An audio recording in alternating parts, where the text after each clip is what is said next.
மகாநதி சீரியல்ல இனிய எபிசோட்ல எல்லாருமே காய்ச்சி மூச்சுன்னு கத்திக்கிட்டு இருக்கிறாங்க கஸ்டமர் எல்லாமே.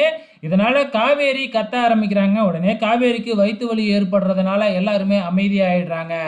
அதுக்கப்புறம் நம்ம காவேரி பேச ஆரம்பிக்கிறாங்க. உங்களுக்கு ஏற்பட்டது பார்த்தீங்கன்னா, மிகப்பெரிய இழப்பு தான். உங்களுக்கு பொங்கலுக்குள்ள நாங்க வீட்ட கட்டி குடுத்துருக்கணும். ஆனா அது முடியாம போயிடுச்சு. அத சரி பண்றதுக்காக தானே நாங்க பேச வந்திருக்கோம். எங்கள பேச விடாம நீங்களே பேசிக்கிட்டு இருந்தா எப்படி? அப்படிங்கிற மாதிரி சொல்றாங்க. அதுக்கப்புறம் என்ன சொல்ல வரீங்க? அப்படிங்கிறத அமைதியா கேட்குறாங்க. நம்ம விஜய் என்ன பேசுறாரு அப்படின்னு பார்த்தீங்கன்னா, உங்களுக்கு நாங்க சொன்ன நேரத்தில வீட்ட கட்டி குடுக்க முடியாது.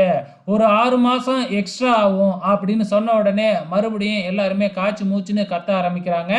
அது மட்டும் இல்ல, 6 மாசத்துல நீங்க எப்படி கட்டி குடுப்பீங்க? இன்னும் எந்த வேலையுமே தான் ஆரம்பிக்கவே இல்லையே! அப்படிங்கிற மாதிரி சொல்லிக்கிட்டு இருக்க, அதுக்கப்புறம் பார்த்தீங்கன்னா, கண்டிப்பா நாங்க இன்னும் ஆட்கள அதிகமா வச்சு, நாங்க சொன்ன நேரத்துல கட்டி குடுத்துருவோம். எங்க கம்பெனிய பத்தி தெரிஞ்சு தானே நீங்க எங்ககிட்ட கட்டிக்க வந்தீங்க.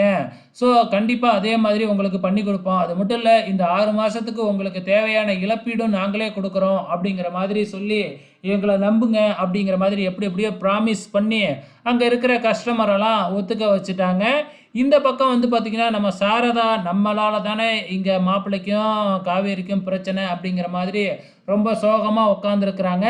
அங்க வர்ற இந்த முத்து மலரு சும்மா இல்லாம அவங்கள சமாதானப்படுத்துறேன், ஆறுதல் சொல்றேங்கிற பேர்ல மொக்க போட்டுக்கிட்டு இருக்கிறாங்க.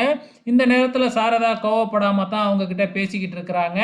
ஸோ இது முடிஞ்சதுக்கப்புறம் நம்ம காவேரியும், நம்ம விஜயும் உட்காந்து என்ன பண்ணலாம் அடுத்தத? எப்படி பண்ணலாம்? 6 மாசத்துக்குள்ள கட்டிக் குடுக்குறோம்னு ப்ராமிஸ் பண்ணிட்டோம். அதே மாதிரி பண்ணணும் அப்படிங்கிற மாதிரி பேசிக்கிட்டு இருக்கிறாங்க.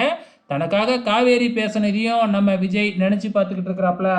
அப்ப நம்ம விஜய்க்கு ஒரு ஃபோன் கால் வருது. அது வேற யாரும் இல்ல. நிவின் தான் ஃபோன் பண்ணியிருக்கிறாப்ல. குமரன தேடி இப்ப ஃபாரின் போயிருக்கிறாப்ல இல்லையா? எங்க தேடியும் குமரன் பிரதர் கிடைக்கவே இல்ல அப்படிங்கிற மாதிரி சொல்றாங்க. இங்க பக்கத்திலேயே பிக் பாஸ் வீட்டுக்குள்ள தான் இருக்கிறாரு. அங்க தேடாம நேரா போய் ஃபாரின்லலாம் தேடிக்கிட்டு இருக்கிறாங்க அப்படின்னு தான் சொல்ல தோணுது.